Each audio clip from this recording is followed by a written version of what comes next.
Maaf sahabat semua, saya jadi kelewatan mau menceritakan sejarah sebuah meeting rahasia di bulan November tahun 1910 yang merubah center of universe, yang merubah peta dunia dan arah dunia hingga saat ini. Oke, baiklah, saya ceritakan. Dalam sebuah pertemuan rahasia di tahun 1910 yang terjadi di Jekyll Island, di mana pertemuan tersebut terus disangkal oleh mereka yang hadir hingga 20 tahun kemudian. Hingga tahun 1930 adalah mereka, Amerika, berencana membuat sistem keuangan bank sentral di Amerika dan di dunia. Awalnya adalah kegelisahan para kapitalis atas kejadian kepanikan ekonomi di tahun 1907, di mana menurut mereka perbaikan sistem perbankan harus ditingkatkan, hingga usulan membangun central bank serta kendali atas currency diciptakan. Dalam pertemuan tersebut yang diinisiasi oleh keluarga Rothschild beserta 8 kapitalis didukung oleh Partai Republik mendapat perlawanan sengit dari para kongresmen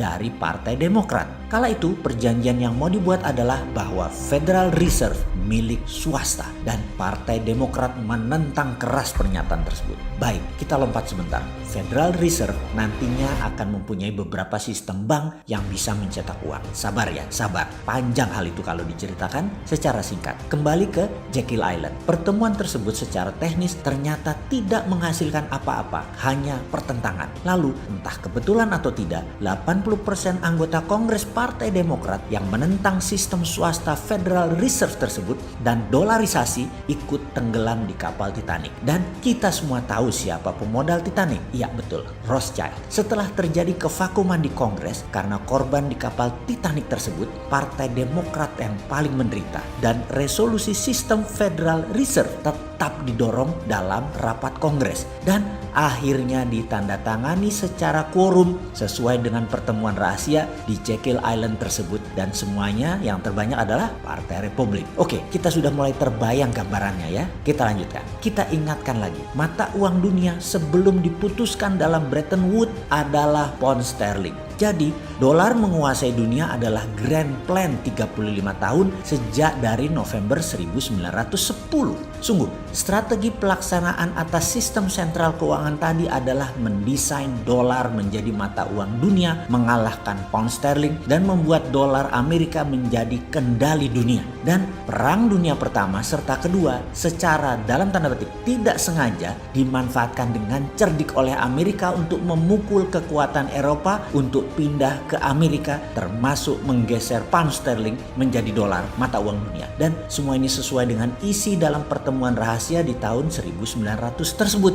Sebuah grand plan that changed Amerika serta dunia. Sekarang menyambung informasi dalam video atau tulisan sebelum ini, bagaimana membuat Indonesia berdaulat, jadi sudah mulai terbayang. Belum? Kok nemen sih sampean ini dul.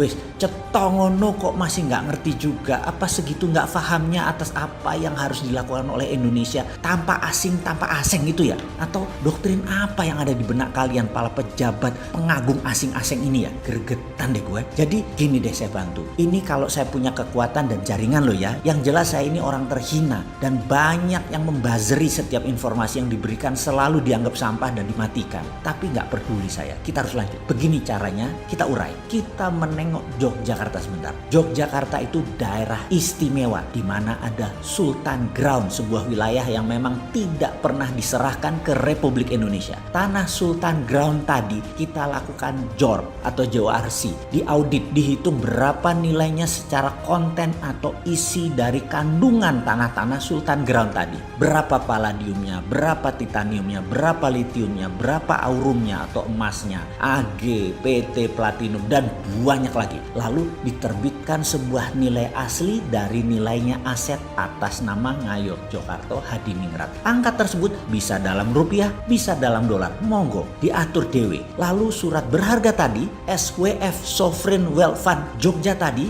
30%-nya dibeli oleh pemerintah Indonesia. Katakanlah nilainya 2.000 triliun rupiah. Dan untuk membayarnya, pemerintah Jogja memberi diskon 30%. Cukup bayar sekitar 1.400 triliun rupiah ke Mataram Jogja, Anda sudah dapat Sovereign Wealth Fund tadi. Lalu SWF tadi dipegang Bank Indonesia dipakai dengan kalkulasi present value, ditarik future value-nya hingga saat ini, katakanlah 10 tahun lagi nilainya naik 100%. Maka BI cetak uangnya 2000 kali 2, yaitu 4.000 triliun dolar. Yang 1.400 triliunnya buat beli aset SWF tadi ke Ngayog Jakarta Hadiningrat. Yang 2.600 dolar sisanya pakai untuk membangun proyek industri produktif.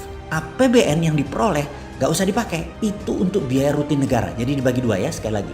Yang APBN yang 1.800 triliun tadi pakai untuk biaya rutin. Untuk membangun proyek dan industri produktif pakai SWF yang dicetak oleh BI senilai 2.600 triliun. Jadi jaminan terhadap 4.000 triliun tadi ada dua. Satu, SWF-nya Mataram Jogja, dan kedua proyek produktif industri dan manufaktur yang semuanya saya sarankan sih sebenarnya adalah untuk UKM, tapi nggak usah 80% saja untuk UKM, sisanya untuk industri-industri besar seperti BUMN. Sekarang sahabat pasti sudah mulai paham, dan pertanyaan berikutnya, kapan saya boleh sowan ke Ngarso Dalem wahai Gusti Mangkubumi? Kapan pejabat sowan ke Yogyakarta? Kita buat seperti Jekyll Island Club yuk.